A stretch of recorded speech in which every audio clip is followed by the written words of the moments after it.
Hi Fast community, my name is Melissa and today I'm going to be talking to you about the proper dynamics of a squat.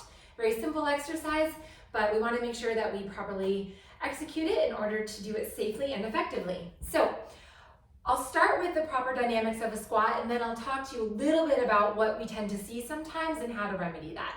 So with your squat position, you want to have your legs a little wider than hip width, all right?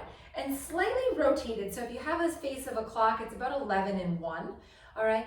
And your arms can either be on your hips or reaching forward. You send your butt back, your weights in your heels and the balls of your feet, and then you stand, all right? Your abs are pulled up and in, and your head is in line with your spine. I'll do this facing the other direction so you can see me.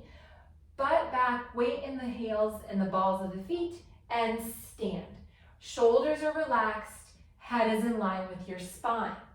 Now, some of the things that we might tend to see or do in a squat is the first one is an arched back. We think we really send our butt back, which is great, but our back is arched, which tells us that our abs are not being held. So what's really important is when you go into your squat, you pull your core away from your thighs. That way, your core is activated and you're actually working your core during this exercise. All right, so that's the first thing. If you have an arched back, just pull your abs in. You'll actually feel your core as you do the squats. Second thing is weight in the toes. When we go into our squats, we tend to drive our knees forward, and that way we end up feeling it in our knees and our quads more so than the back body.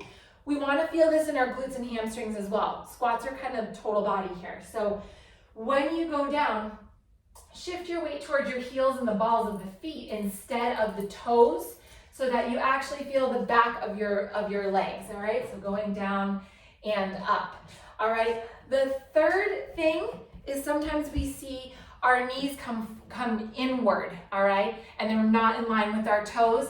That can cause a lot of injury as well. So something to think about when you go down is slightly pushing your knees open.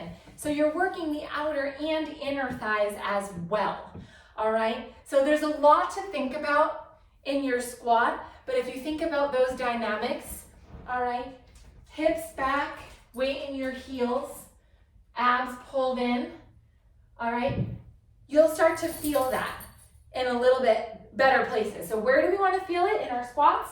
We want to feel our glutes, our core, shoulders on your back, and when you stand, you want to feel your glutes as well.